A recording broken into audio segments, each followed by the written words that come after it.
get high and I get low. Oh, but that's the way You're gonna jump. these things go. I saw my face in the mirror. Lord, I know I've changed, though I look You're Peter Gray, right? much the same. And I found grace in the black water bathe my soul.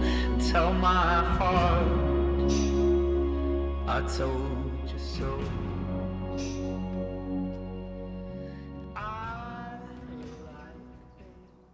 What was it? Lung cancer. I'm begging, please, I need this so much. Yeah. Just like in that, like, it's, yeah, I just, it makes me laugh every time I see a part, like anything you do, mate. It just makes me chuckle because I'm just like, I know people who are like, yeah, this is what I've been doing for years, and it just comes out.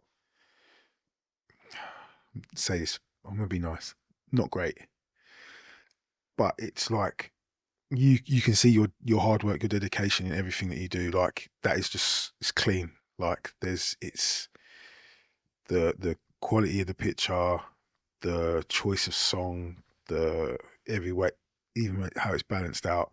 Just, yeah, it's brilliant, man. Like absolutely brilliant.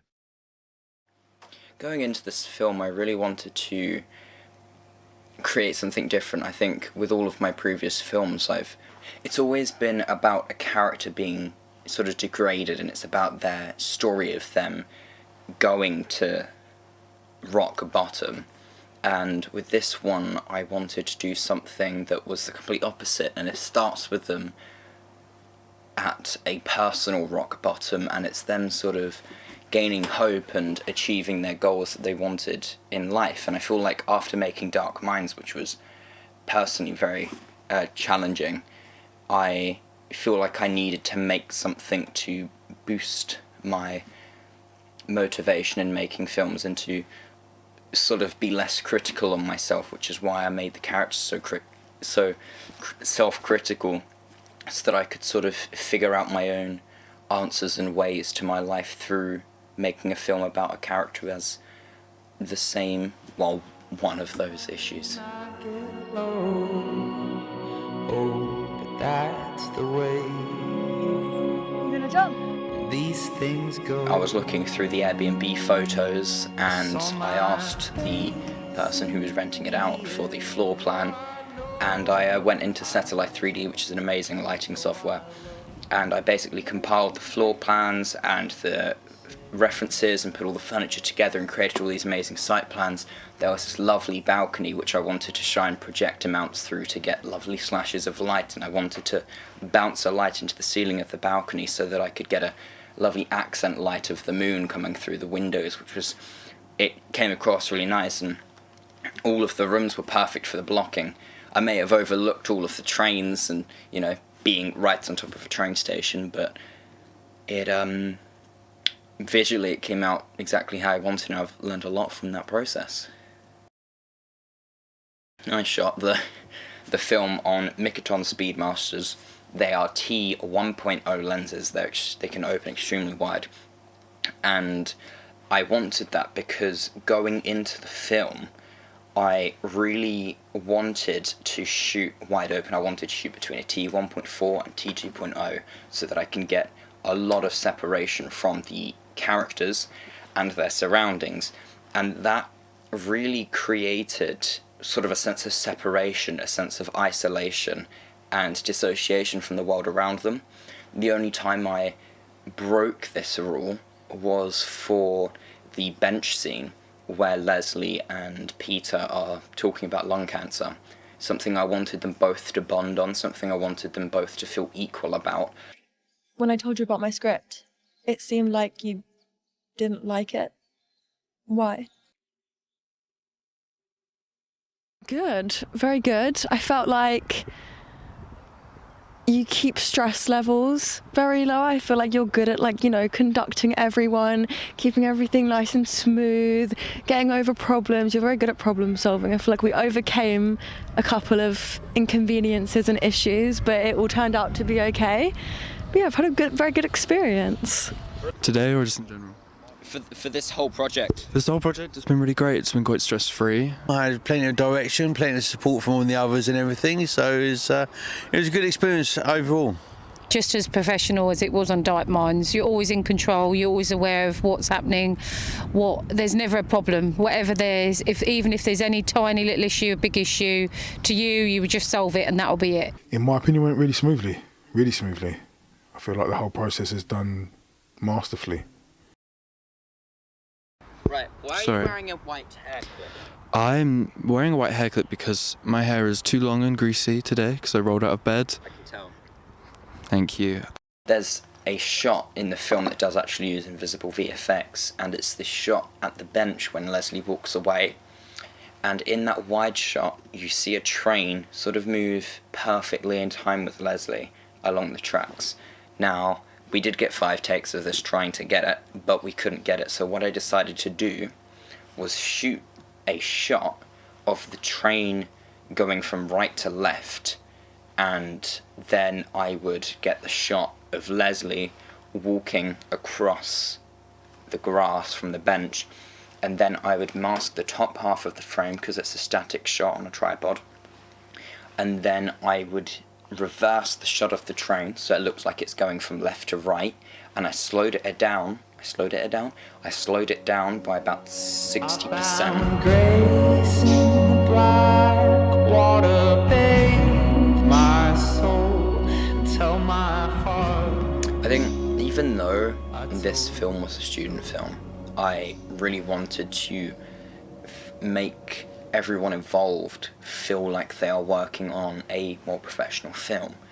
And I wanted them all to feel like we're one team. I feel like by including everyone's ideas and giving my time to listen to people when they wanted to ask me questions and making everywhere sort of feel like an open space to be able to talk. By doing this did really help bring the set to life and make everyone come together on the film. And I feel like it did really bring out some amazing performances in the cast. I feel like you are a brilliant director. I feel that, again, like I said, you allow people to kind of give you ideas. You already have a picture in your head, which is really, really amazing. As the scriptwriter, you've already seen it as well. But as a director, you really know how to get your thoughts on camera and are able to kind of get the best out of your actors as well. Whenever there's something that maybe isn't clear in a script, like anything that's not clarified before we actually start filming, I think it's very easy for you to just, I don't know, like it's easy to like come to you and be like, oh, like. Amazing as always. You're just very clear on what you want from people. If you're not happy, you will go again and again and again until you've got it. And you need it to be how you exactly vision it. So you're a perfectionist, which shows in your work. Great, actually. I'm not sure. I can't really place my finger on what has changed. You just seem to know more. So what you're doing. It's a very grounded film. I really wanted it to feel like we're in this world. I mean, it's an altered reality. It's not completely realistic, but it's my interpretation of realism, and I feel like it's at a point where it's realistic enough to be believable, and I tried to do that by making everything as motivated and believable as possible. No, I feel like you cater for everybody. I feel like everyone is in a position where they can kind of give opinions, kind of, yeah, they're able to talk to you about if there's something they're worried about in the script, or if they're struggling delivering it, everyone you have on set is always there, kind of encouraging each other, which I feel is like really, really handy to have, really, because you just want to ensure that everybody kind of feels they're in a safe working environment and that their ideas won't be poo-pooed. You kind of work through it, give it a go. If it doesn't work, then we move on to the next thing. And you always give that when I've worked with you. So it's been good. That's a hard one, because you're so good at what you do. You're very clear on what you want, and it's difficult to say what could be better. I think maybe sometimes a bit more time, or not so many distractions around, or just things like that are out of your control, really. But apart from that, there isn't really anything, because even if there's a problem, it doesn't matter what it is, you always solve it.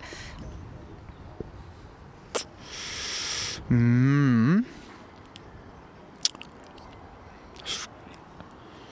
acting? I haven't acted in this project, but it could have been better. I mean, nothing that was in your control, I would say, because I think the only things that we really ran into was just kind of like delays that were out of our control, interruptions that were out of our control, stuff like that, and that's inevitable. So I actually wouldn't say so. Again, going back to the wanting the film to feel so grounded and realistic, I wanted to do that with the sound design as well. So when I was doing the sound design for the film, I decided to use strictly diegetic sounds and ambiences and effects that I had access to and that I could use.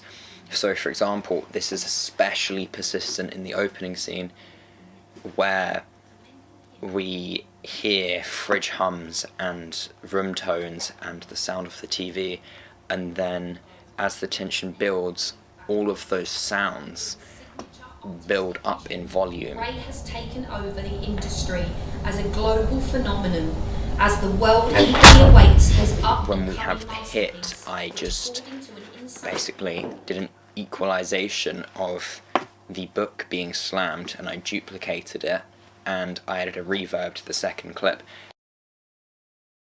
One of my biggest mistakes actually ended up being one of the best things to actually happen in the film. Now, the drone shot, the last shot in the film, where the drone pans away from the bridge, it goes up and it sort of goes off to the left,